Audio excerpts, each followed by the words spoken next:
Comenzamos. Bueno, muy buenas tardes a todos, a todas. Les habla Andrés Burqueviale, profesor titular de Anatomofisiología 1 y 2 de las carreras de obstetricia, enfermería y kinesiología. Esta semana corresponde la unidad 2. El gran título de esa unidad son líquidos corporales y sangre. En el campus tienen el trabajo práctico correspondiente y una guía de preguntas a ir contestando con la lectura de 3 capítulos del libro Tórtora de Erickson, que son Introducción al estudio del cuerpo humano, Sistema cardiovascular, capítulo sangre y líquidos corporales. Yo me voy a detener en 2 temáticas que me parecen importantes y que siempre generan complejidad en el estudio del tejido sanguíneo. Y esto es el final del estudio del tejido sanguíneo en un subcapítulo que se denomina hemostasia. Entonces vamos a contar brevemente qué es la hemostasia. Voy a compartir la pantalla completa, si me lo permite. Ahí está. Díganme si se ve. Ya está compartiendo, profe. Ya está compartiendo. Perfecto, bien. ¿Qué es la hemostasia? La hemostasia es un proceso que comienza cuando hay un daño celular, cuando hay un daño que provoca una pérdida de sangre. A partir de ese escenario de pérdida de sangre, ese proceso hemorrágico, se desencadena el proceso de la hemostasia, que está compuesto por varias estaciones. El espasmo vascular, la formación del tapón de plaquetas, el coágulo sanguíneo, la proliferación del tejido fibroso, constituyen las fases de este proceso llamado hemostasia. Cuando tengo un proceso hemorrágico, imagínense un corte importante. El lunes vimos en el hospital un señor que se cortó el segundo, el tercero, el segundo, el cuarto y el quinto dedo de su mano derecha con una moladora. No tenía los elementos de bioseguridad. Bueno, esa hemorragia fue profusa, fue abundante, llegó a la guardia, llegó con hipotensión arterial, llegó con dolor. Pero a pesar de eso, el cuerpo ya había empezado a reaccionar. Y se provocó, a pesar de que llegó con sangrado, la constricción de los vasos sanguíneos. La constricción significa que empiezan a cerrarse esos vasos sanguíneos para tratar de contener la pérdida de sangre. A eso denomino espasmo vascular. En ese escenario de espasmo vascular hay agujeros vasculares diminutos que empiezan a ser llenados por el tapón plaquetario. Y acá vuelvo al principio de la unidad. Debo saber cuáles son las células de la sangre. Las células de la sangre, a saber, con características particulares y generales. La célula blanca, la célula roja y la célula plaquetaria o trombocito. En ese escenario de tapón plaquetario avanza el proceso de la hemostasia y en esos agujeros o heridas de considerable tamaño se forma el coágulo sanguíneo. Los mecanismos hemostáticos para que verdaderamente se cumpla la hemostasia son 4. La lesión del vaso sanguíneo, me corté, de alguna manera me corté. El espasmo vascular, la formación del tapón plaquetario y la coagulación con la formación de la malla de fibrina estabilizando ese coágulo sanguíneo. Mecanismos hemostáticos o de la hemostasia. El espasmo vascular es la compresión, el estrechamiento súbito de reacción involuntaria y breve del vaso sanguíneo. Uno no piensa este escenario. Este es un escenario fisiológico, sucede. Salvo que yo esté medicado con un anticoagulante o tenga algún proceso ya patológico instalado en mi cuerpo que altere mi mecanismo de la hemostasia. Y era necesario realmente renovar todo. ¿Qué hace este mecanismo? Reduce, como dice muy bien la filmina, temporalmente el flujo de sangre a tejidos que irriga.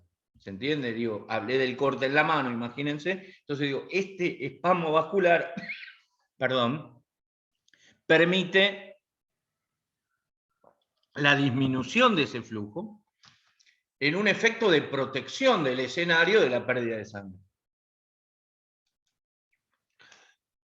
¿Qué son las plaquetas? Cuando lean el capítulo, si ya lo han leído, van a recordar que las plaquetas son una de las series que forman las células de la sangre, que son discos diminutos, que son aproximadamente entre 150.000 y 300.000 células por milímetro cúbico, que tienen una vida media de 8 a 12 días, que son eliminadas por un organismo que se encuentra en el abdomen que se denomina vaso, y que básicamente su membrana celular está compuesta por fosfolípidos y por glucoproteínas. Lo que ven en la presentación es una microfotografía electrónica de una plaqueta clásica. El citoplasma de esta plaqueta tiene moléculas de actina, miosina, tromboastenina. ¿Y por qué no las nombro? Porque son proteínas contráctiles que obviamente van a intervenir cuando la plaqueta se presente a la zona de la herida y forme el tapón plaquetario. También tiene en su retículo endoplásmico y en su aparato de Golgi un ion importante que es el calcio, que va a permitir la contracción de estas proteínas citoplasmáticas, de estas moléculas. En sus mitocondrias y en sus enzimas tiene ATP y ADP. Y también va a tener lo que se denomina factor de crecimiento y factor estabilizador de fibrina, que es esa sustancia que va a consolidar en última instancia el coágulo sanguíneo. Perdón. Ahí está. Bueno. Estas plaquetas son las responsables de contactar la superficie vascular dañada. Se van a aumentar de tamaño y de forma irregular van a emitir unas especies de pies, ¿sí?, llamados pseudópodos. ¿Para qué? Para afianzar esas proteínas contráctiles que se van a liberar desde el interior citoplasmático de la plaqueta y que van a intervenir en la adherencia del tejido vascular y del factor, uno de los factores de coagulación llamado factor de Willebrand. Esta segregación y formación es mediante uso de proteínas, que es el adenosín difosfato, el famoso ADP, y la formación de una sustancia importante en la coagulación, que es el tromboxano A2. Este tromboxano A2, esta sigla TXA2, y el adenosín difosfato, activan definitivamente toda esa cantidad de plaquetas que necesito para formar el tapón plaquetario. Este mecanismo, vuelvo a lo mismo, en condiciones fisiológicas normales funciona. En condiciones patológicas funciona con características de lentitud. Y si usted tiene un proceso de anticoagulación por un evento cardiovascular o por un evento sanguíneo, claramente ese escenario está alterado y está enlentecido en relación a la fisiología normal. el daño inicial. Acá voy a mostrar imágenes, que es un poco lo que me he propuesto, ¿sí?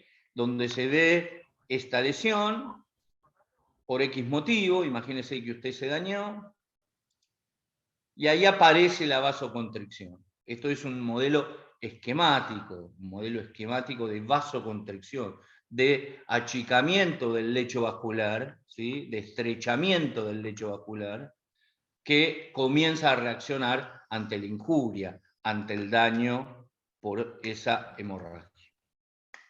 Aquí empiezan las plaquetas a adherirse a la zona, Esto, el mecanismo de acción, si su tiempo de coagulación es óptimo, no debiera sobrepasar los 35 o 45 segundos. Obviamente que usted no lo va a contar esos 35 o 45 segundos porque está mediado esa intervención por dolor y porque usted está perdiendo sangre.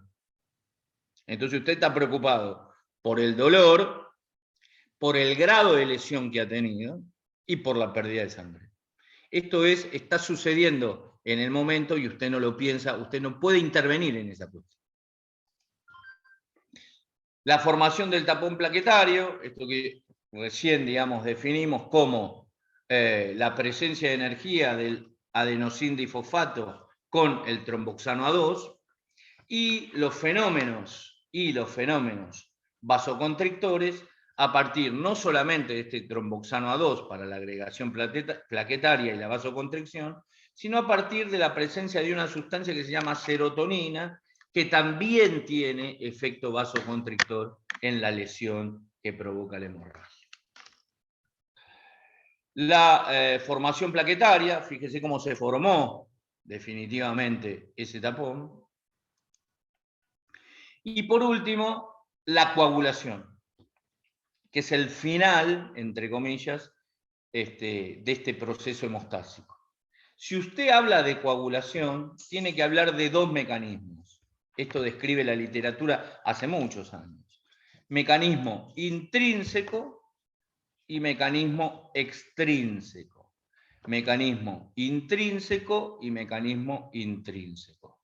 El mecanismo extrínseco es el que va a poner en activación ciertos factores de coagulación que claramente reciben la información de que hay un tejido dañado y está sangrando. Y el mecanismo intrínseco es este mecanismo de ese transporte rápido de plaquetas hacia el lugar de la injuria, hacia el lugar del daño. ¿Y por qué es importante tener en cuenta esto? Porque básicamente son las plaquetas que están sobrenadando en sangre, en el plasma, las que se van a adherir, las que van a pasar por el lugar y van a censar ese daño o injuria del tejido.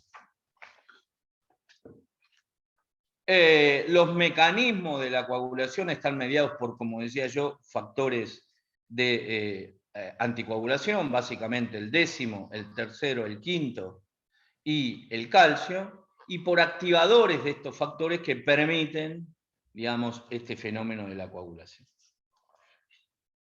En muchos escenarios, lo que usted necesita es llegar al final de esta cuestión, que es el esbozo de la malla de fibrina, ¿sí? Esta sustancia que va a envolver ese tapón plaquetario y le va a dar estabilidad, digo, más allá de la intervención de después el colega en la evaluación de la herida.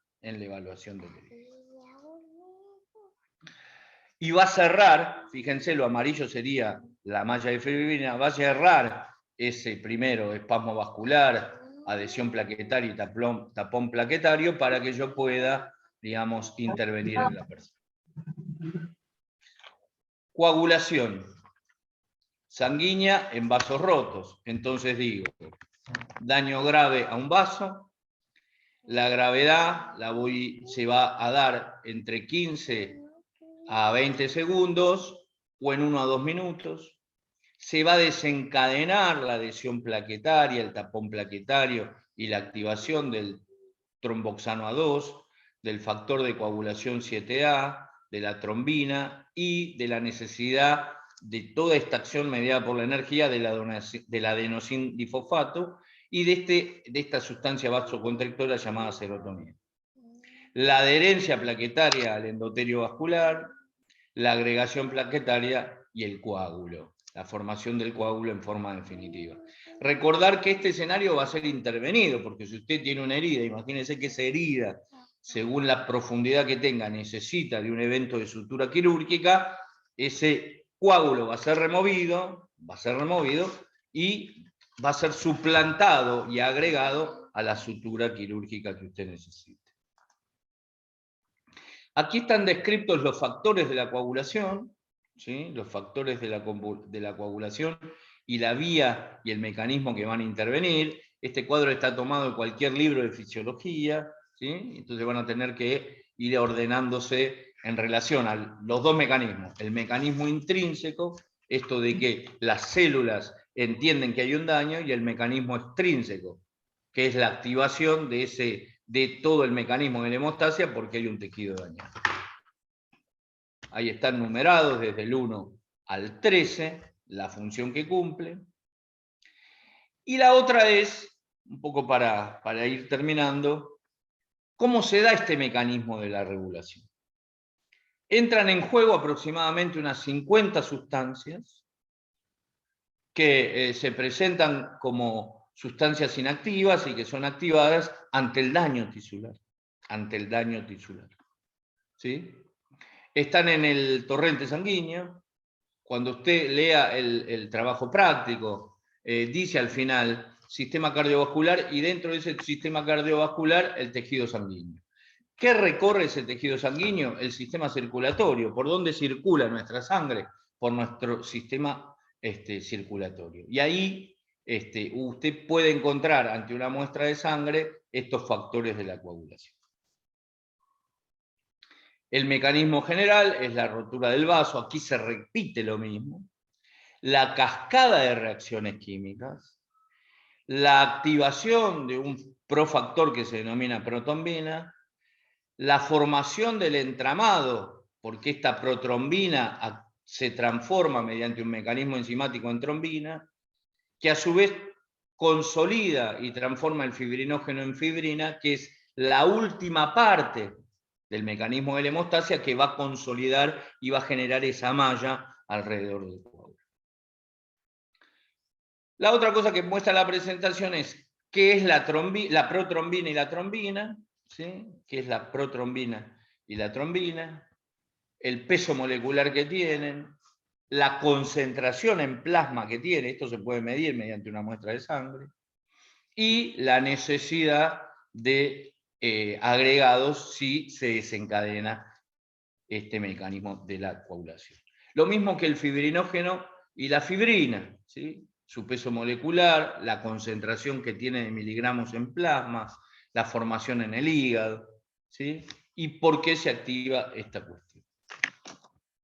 Este es un esquema clásico, que está en todos los libros de fisiología, o de anatomofisiología, de esto que yo denominaba la vía extrínseca, la vía intrínseca y la vía común, cuyo las tres tienen como fin el escenario de el mecanismo de la coagulación con la culminación de la consolidación y la formación de la malla de fibrina.